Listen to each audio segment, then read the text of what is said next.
The CEO of Nestlé just got canned, sacked, forced out. These are all words to talk about losing your job in English.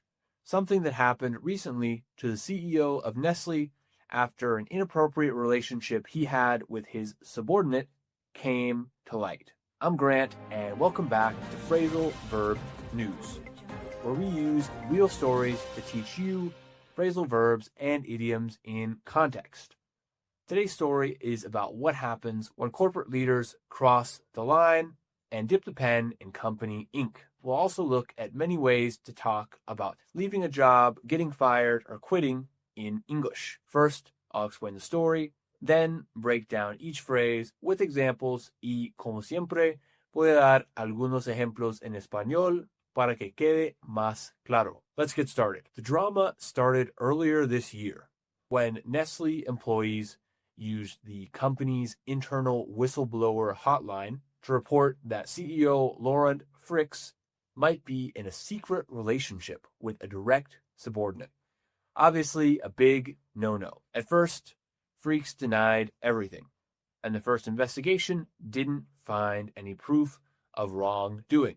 But as time passed, more complaints kept coming in. So the board of directors brought in external lawyers who conducted a second investigation. Now, that second investigation blew the lid off the affair, confirming that Fricks had in fact been dipping his pen in the company ink. This is an idiom that means having a romantic relationship with someone at work. And to make matters worse, he lied about it and tried to cover it up on multiple occasions. Fricks was fired with no severance package. This was the second time in the last year that Nestlé suddenly finds itself without a leader. Now, a man by the name of Philip Navratil, who had formerly been running Nespresso, will step in as the new CEO and try to rebuild the company's reputation. Before getting into the vocab, we're going to talk about some words and phrases that you can use to talk about ending a job in English. When you end a job, there are a variety of circumstances, but really there's two main ones. Number one, the company tells you to leave, and number two, you decide to leave on your own. If the company tells you to leave, you can say that you got fired, that you got sacked, or that you got canned. To be sacked or to be canned are a bit harsh and kind of informal ways to say it. So we often say that someone was let go or someone was laid off. This conveys the same idea, but it kind of implies that the employee wasn't at fault. So maybe the company is downsizing or simply can't afford to pay the salary of the employee anymore, and so the employee is laid off or let go. But in a situation involving misconduct, you would definitely say that the person was sacked, canned, or fired. Now, if you decide to leave yourself, you could say, I quit, but it's also common to use resign or step down, especially for management and high-level positions. So, for example, if you ask the former CEO of Nestlé what happened, he may tell you that he stepped down or he resigned, but the truth is he got sacked, he got canned, he got fired. It's a small difference, but a very important distinction. All right, let's move on to the rest of the vocab. And remember, I'll give some examples and then ask you a question. So try your best to answer the question out loud as soon as you hear it. That way you can practice using the new vocab right away.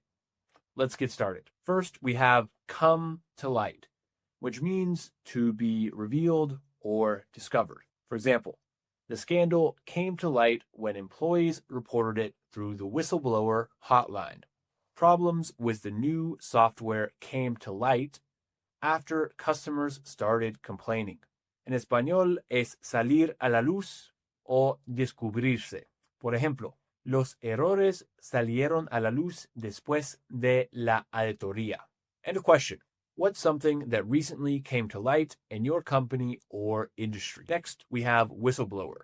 This is a person who exposes wrongdoing or crime inside an organization, like a company or a government. For example, The case began when a whistleblower tipped off Nestlé's board. A whistleblower revealed the company had been breaking safety regulations.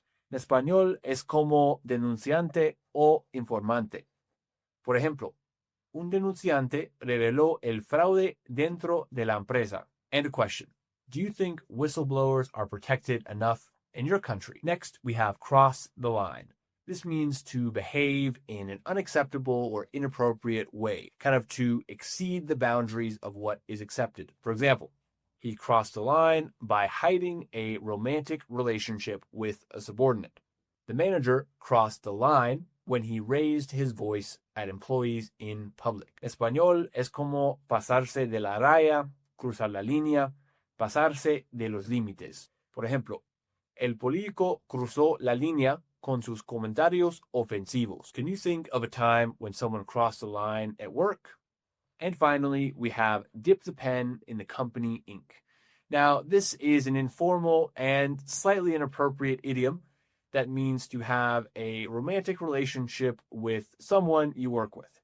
For example, in our story today, the investigation showed the CEO had been dipping the pen in the company ink. And be careful with this phrase. It's a bit tongue-in-cheek. It's commonly used, but of course, it refers to something a bit inappropriate. En español, no hay traducción. Es como tener una relación con un compañero de trabajo. Entonces, no creo que hay modismo para eso en español. Pero bueno. All right.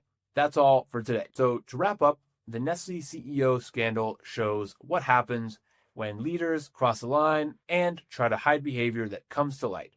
Thanks to a whistleblower, the truth was exposed. He had been dipping the pen in the company ink, and in the end, he got canned, fired, or sacked. Now, a new CEO will try to restore order and hopefully avoid the same mistakes. That's all for today's episode of Phrasal Verb News. Gracias por escuchar. I'm Grant, and come back tomorrow for more stories, more idioms, and more English. Thanks for listening.